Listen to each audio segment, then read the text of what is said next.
I'm Carrie, and I was 4 when my life changed forever. That's when my sister Emily was born, and suddenly, I became invisible in my own home. My earliest memories are filled with the sound of Emily singing. By the time she was 3, she had already become the star of every family gathering, while I stood in the corner, holding plates of snacks I'd helped Mom prepare. Emily had this angelic voice that made everyone stop and listen. My parents, Tom and Linda, were convinced she'd be the next Mariah Carey. "Carrie, go help your sister practice her scales," Mom would say, not even looking up from her phone where she was recording yet another video of Emily's performance. "And make sure you've done the dishes first." I was 8 then, and Emily was 4. While she twirled around the living room in her pink tutu, I was learning how to use the washing machine because Mom was too busy coordinating Emily's singing lessons. "Why can't I go to Sarah's birthday party?" I asked one Saturday morning when I was 12. Mom rolled her eyes. "Because Emily has a performance at the community center, and we need you to help with her costume changes." "But I promised Sarah." "Don't be selfish, Carrie," Dad cut in. "Your sister needs you. She's got real talent, unlike," he stopped himself, but I knew what he meant. "Unlike me." I remember the day everything changed. Emily was 11, and I was 15. She and her friends had gone to the mall without supervision, something I'd never been allowed to do at that age. They spent hours at the ice cream parlor, ordering sundae after sundae, competing to see who could eat the most. The next morning, Emily woke up with a sore throat. It got worse quickly, developing into a severe case of strep that left her vocal cords damaged. The doctor said she might never sing the same way again. I was in the kitchen doing homework when they came back from the hospital. "This is your fault," Mom screamed at me. "You're her older sister. You should have been watching her." "But I was doing the laundry and cleaning the bathroom like you told me." "No excuses." Dad slammed his hand on the table. "You're grounded for a month. No phone, no TV, no nothing. Maybe that'll teach you to take responsibility." That night, as I lay in bed staring at the ceiling, I made myself a promise. Someday, I'd build a life where I didn't have to live in anyone's shadow. I just had to survive a few more years in this house where I was nothing more than a servant and a scapegoat. The next 3 years passed in a blur of chores, blame, and quiet resentment. Every time Emily got into trouble, sneaking out, skipping classes, or borrowing Mom's credit card, somehow it circled back to being my fault. The acceptance letter from State College sat on the kitchen table between us, next to Mom's meatloaf. I'd chosen dinner time deliberately, they couldn't easily escape the conversation. "It's the most affordable option," I said, trying to keep my voice steady. "The tuition is reasonable, Anne." "We don't have the money, Carrie." Dad didn't even look up from his plate. Emily snickered from her seat. "Maybe you should have developed some actual talents, instead of just doing chores all day." "You could take out a loan for me," I pressed on, ignoring her. "I'll write you a receipt, promising to pay back every penny once I graduate and get a job. Please, this is important to me." Mom sighed that martyred sigh she'd perfected over the years. "Honey, we're not taking out any loans. College isn't for everyone. Why don't you look for a job at the mall? Or maybe that new cafe downtown? But I got a scholarship that covers part of the tuition. I just need help with the rest. I've researched everything, made a budget." "Enough." Dad's fork clattered against his plate. "We said no loans. End of discussion. Some people are meant for college, others aren't. Accept it and move on." I stared at my untouched dinner, fighting back tears.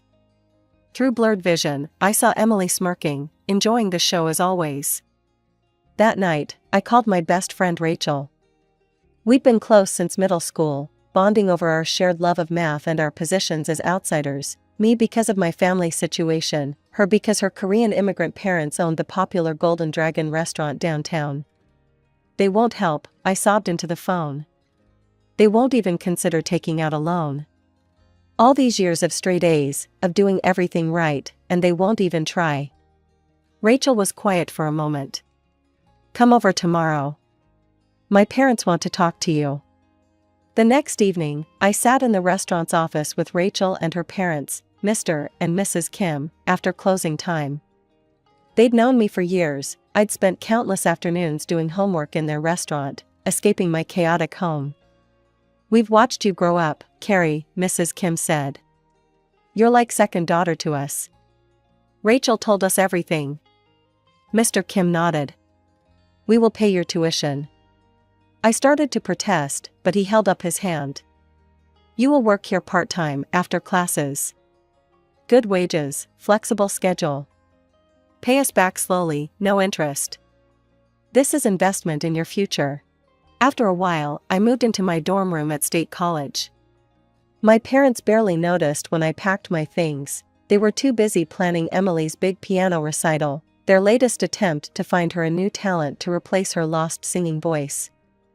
I started classes during the day and worked evenings at Golden Dragon, learning everything from waiting tables to managing inventory. The call came on a random Tuesday during my sophomore year. I was studying in the library when Mom's number flashed on my phone screen. For a moment, I just stared at it, my heart racing. We hadn't spoken in months. Hey, sweetie, she said, sounding distracted. There was noise in the background, probably Emily practicing something new. Just checking in. What have you been up to? I'm in college, I replied, waiting for the questions about money, about how I was managing without their help. Oh, that's nice, she said vaguely. Emily's getting straight A's in her advanced classes. We're so proud. She's really finding herself since, the voice thing. No questions came about how I was paying for school. They didn't care enough to ask, and I didn't volunteer the information. The conversation ended as quickly as it had begun, with Mom hung up. During my college years, I only went home for major holidays. Each visit was the same, relatives crowded around our dining table while Emily held court and my parents beamed. I'd help in the kitchen, same as always, listening to the chatter from the other room about Emily's latest achievements. Thanksgiving of my junior year hit differently though. I was setting out the sweet potato casserole when Aunt Susan started asking about Emily's college plans. Mom proudly announced, we'd been saving for years. Our little star's education fund is all set. We've put aside enough for her to go anywhere she wants. I nearly dropped the casserole. The ceramic dish burned my hands through the oven mitts, but it wasn't as painful as the truth I was hearing. 2 years ago, they'd claimed poverty when I needed help. Now I knew, they'd been hoarding money all along, just not for me. That night, in my old bedroom, I called Rachel and cried. They had the money, I whispered, huddled under my childhood blanket. They just didn't think I was worth spending it on. Then prove them wrong, she said firmly. You're already doing it. She was right. I threw myself into my studies and my work at Golden Dragon. By graduation, I'd not only paid back every cent to the Kims, but had also learned every aspect of running a successful business. I'd worked my way up from waitress to shift supervisor to assistant manager, all while maintaining a 3.9 GPA. Mr. Kim called me into his office on my last day at the restaurant. I have friend at Morgan & Chase Corporate, he said, sliding a business card across his desk. They need someone smart, hardworking. Someone like you. I told him about how you transformed our inventory system, increased efficiency by 30%. He very interested. A week after graduation, I walked into my new office at Morgan & Chase, wearing a suit I'd bought with my own money. My desk nameplate read Caroline Mitchell, Junior Analyst. Within 6 months, I was leading my own team. By the end of my first year, I'd gotten 2 promotions and was managing projects that caught the attention of senior leadership. Christmas came around again, and something felt off the moment I pulled into my parents' driveway. The house was dark except for the living room window, no cars lined the street, and the usual elaborate decorations were missing. Mom answered the door in an old sweater instead of her usual holiday attire. Emily's not coming? I asked, stepping into the oddly quiet house. The familiar scent of Mom's traditional Christmas roast was noticeably absent. She's celebrating with friends, Mom said, wringing her hands. Their families rented a cabin up in the mountains. Very exclusive. The dining room table, usually groaning under the weight of Mom's extensive holiday spread, held only a store-bought ham and some microwaved sides. No relatives bustled about, no Christmas music played. Dad sat in his armchair, looking older than I remembered. We've had some setbacks, Mom finally admitted, her voice barely above a whisper. She glanced at Dad, who nodded slightly. The investment your father made didn't pan out. We had to take out loans to cover the losses. Christmas with the whole family just wasn't in the budget this year. I watched them pick at their food, these people who'd once seemed so powerful, who'd controlled every aspect of my life. Now they looked small, defeated. Despite everything, something twisted in my chest. Give me a minute, I said, pulling out my phone. I scrolled through delivery options, thank God for restaurants that stayed open on Christmas. 20 minutes and several $100s later, I'd ordered a feast, prime rib, glazed ham, truffle mashed potatoes, roasted vegetables, 3 different pies. The food arrived in elegant packaging, filling the house with the rich aromas of a proper Christmas dinner. As we ate, I caught Mom eyeing my designer watch, the silk blouse that cost more than their monthly utility bill. We've been thinking, she said carefully, sharing a look with Dad. Since you're in such a good position now, maybe you could help us out? Just temporarily, until we get back on our feet. I studied them over my wine glass. Part of me wanted to remind them of their words when I'd begged for college money. Some people are meant for college, others aren't. But looking at their worn faces, I couldn't do it. I could set up an additional card on my account, I heard myself saying. With a monthly limit. Mom's eyes lit up. Oh, sweetheart, that would be $1,000 a month, I said firmly. No more. They nodded eagerly.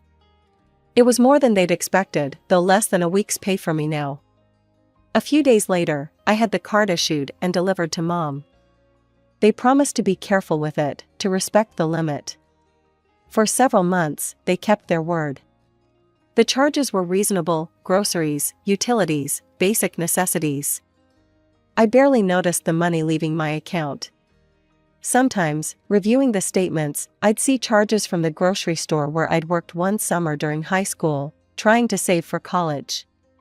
The irony wasn't lost on me. 2 years passed, and I foolishly thought things were getting better. The monthly allowance had created a rhythm to our relationship. Mom would call to chat about their expenses, and somehow that evolved into actual conversations. Or so I thought. Emily and I even started talking again, though her competitive streak hadn't changed. Every time I mentioned a work achievement, her smile would tighten, her eyes would narrow just slightly, telltale signs I remembered from childhood.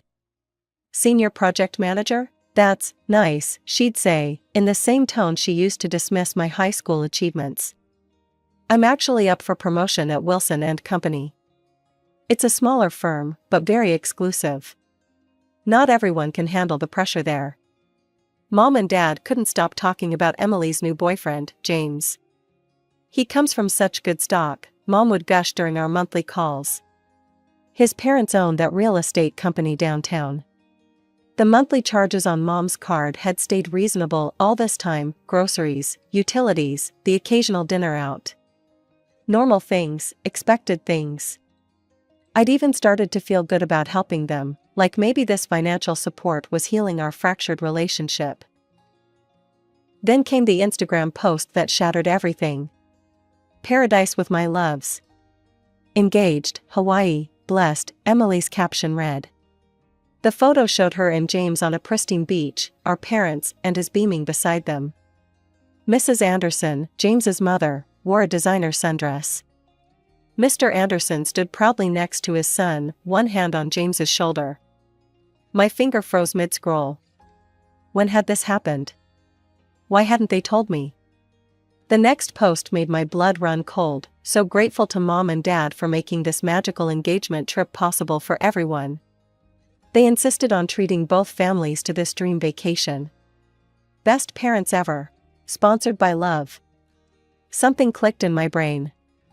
I opened my banking app, hands shaking.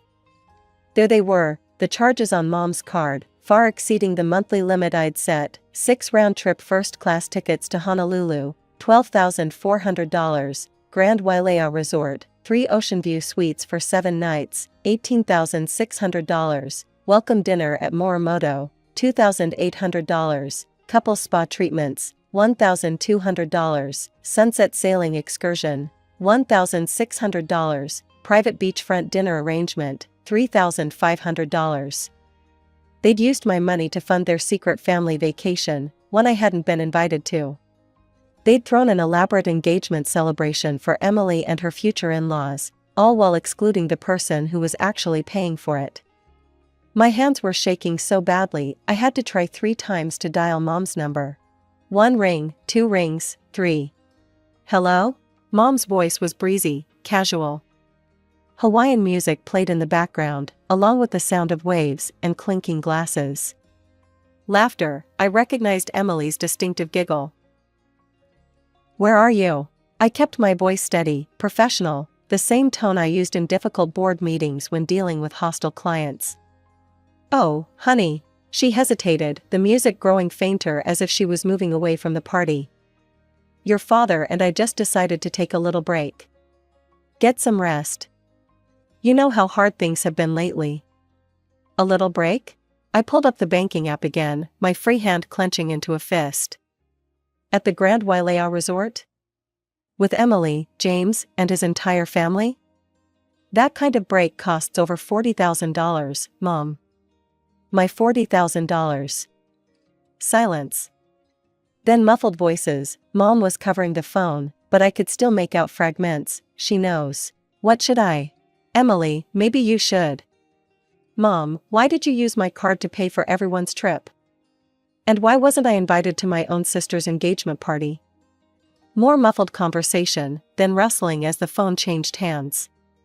When the new voice came on the line, Emily's words dripped with contempt. "Listen, Miss Executive," she sneered. "You're not needed here. You're not even family anymore, just a walking ATM. We don't want you here ruining everything with your little success story. Nobody wants to hear about your precious career while we're celebrating my engagement."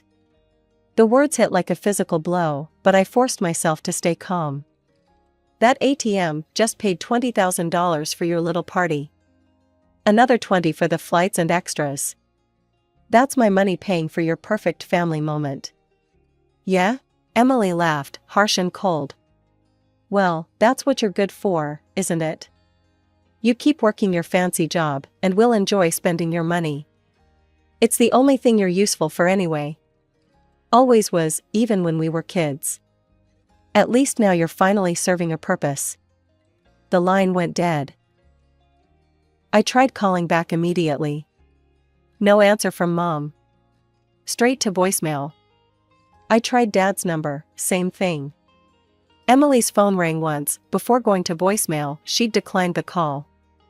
Within minutes, notification after notification popped up on my phone. "User has blocked you on every social media platform we shared." My parents' profiles disappeared first, then Emily's. A single message came through from Mom before she blocked my number. "We're all tired of your attitude and jealousy. Just leave us alone. You've ruined enough special moments for Emily." I stared at the message, something cold and hard crystallizing in my chest. My hands weren't shaking anymore as I opened the banking app again, this time navigating to the travel reservations section. Each click felt like breaking another link in the chain that had bound me to their abuse for so long. Click, the hotel reservations for 3 luxury Ocean View suites, cancelled. Click, the couple's massage packages and sunset sailing excursions, cancelled. Click, the private beachfront dinner arrangements, cancelled. Click, the return first-class flight tickets for 6 people, cancelled. Click, Mom's card, permanently deactivated. I set down my phone and waited, imagining their faces when the hotel informed them their rooms weren't paid for, when they tried to charge something to the room and got declined, when they discovered their return flights no longer existed. 3 hours later, my phone exploded. Call after call lit up my screen: Mom, Dad, Emily, and numbers I didn't recognize with Hawaii area codes. The Anderson family, no doubt, wondering why their luxury vacation had suddenly turned into a nightmare. The messages started flooding in through every platform they'd unblocked me on.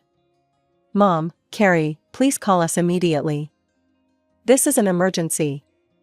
Dad, fix this right now, young lady. You're embarrassing the whole family.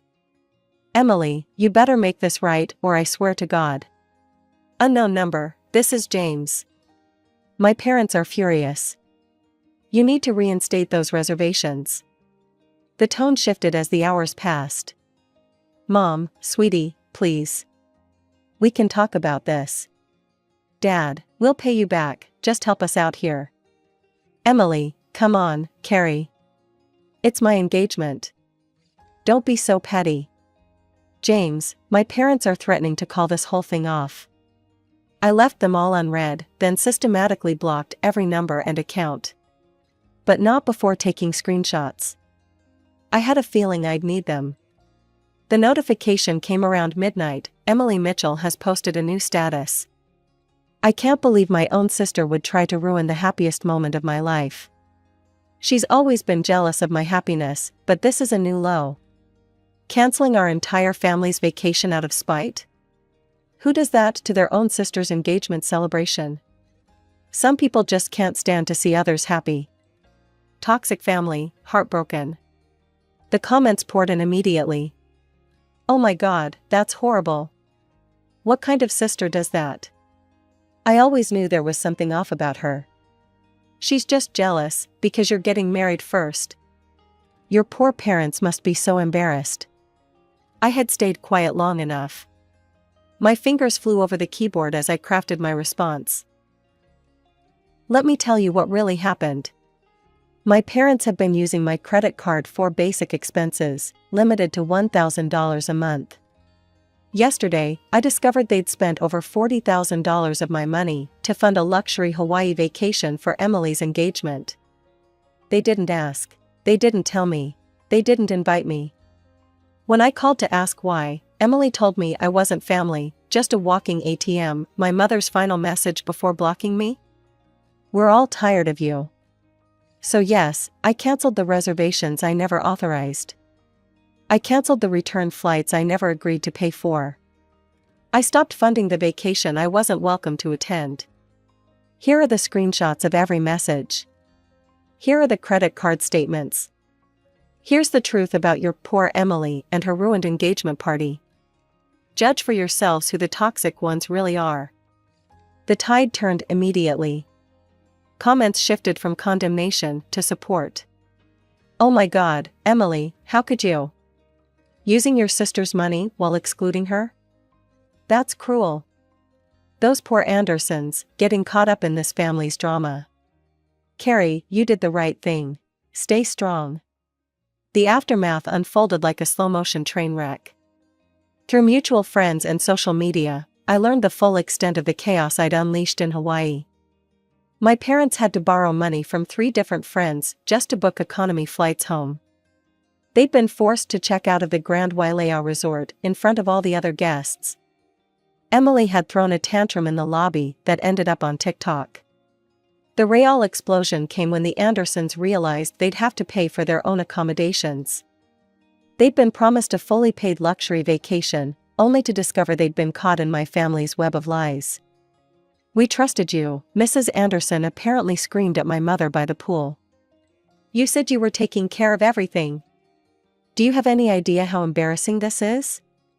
Emily, true to form, made everything worse.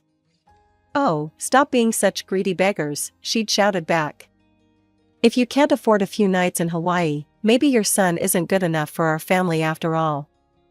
James had stood there in shocked silence before finally speaking. You're right about one thing, he'd said quietly. Someone isn't good enough for someone's family. He'd pulled the engagement ring off Emily's finger and walked away with his parents. The engagement was over. Emily's dream wedding, canceled before it even began. All because they couldn't resist the temptation to steal from me one last time. A week after they returned home, the knocking started. "Carrie, honey, please open the door." Mom's voice, trembling through the solid wood of my apartment door. "We need to talk." "We know we messed up." Dad's voice joined in. "Just give us a chance to explain." I sat on my couch, not moving, barely breathing. The TV was muted, but the blue light flickered across my face as they continued to plead. The knocking continued for 20 minutes before they finally gave up. I later heard they'd tried to get my building manager to let them in, claiming it was an emergency. He'd called to check with me first, and I'd told him not to let them up again. Rachel came over that night with takeout from Golden Dragon. We sat on my balcony, looking out over the city lights.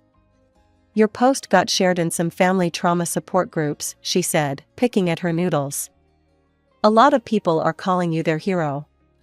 Standing up to toxic family members, setting boundaries." I thought about all the years I'd spent trying to earn their love, trying to prove I was worth something. All the money I'd given them, hoping it would finally make them see me as family, instead of just a resource to be used. "You know what's funny?" I said, watching a plane disappear into the night sky. "For the first time in my life, I don't care what they think of me. I don't care if they're sorry. I don't care if they change. I'm just done." Sometimes the hardest part of growing up isn't learning to stand on your own, it's learning when to walk away. I'd spent my whole life in Emily's shadow. Now it was time to step into the light.